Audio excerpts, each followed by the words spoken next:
based on what you played, the news segment is called FFT24 and is presented as a show where US news meets global consequence. The first twist mentioned is that the war in Ukraine is not simply winnable by American will alone. Russia's demands have remained unwavering, and they refuse to change their terms. The locations initially suggested for the Trump-Putin summit were Budapest and Alaska. The text mentions it was initially slated for Budapest and then floated to Alaska.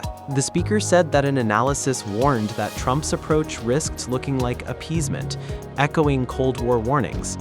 They also noted that the war was grinding on and the summit drifting, and that America's leverage appeared softer than the rhetoric.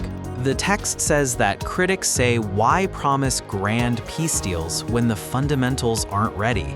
Why frame diplomacy as a signature achievement when the real work lies in hard negotiations, leverage, and alliances? The analysis highlights that global diplomacy is not a quick transaction, but lengthy, multi-layered, and often incremental. It also noted that the optics, such as speed, summit announcements, and photo ops, often get all the airtime. The article suggests the stalled summit has implications for US credibility. It states that if America says, we can end wars, but then can't deliver, that has ripple effects.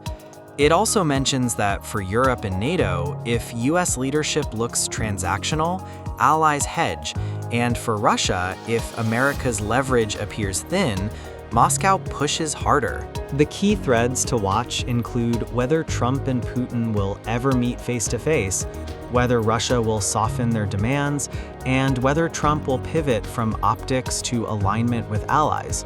Also worth watching is how much Kiev is willing to concede and the reaction of allied nations. The article suggests the key takeaway is that Donald Trump's Ukraine peace drive was ambitious, but ran into reality, as Russia was unwilling to make concessions, leading to the postponement of the summit.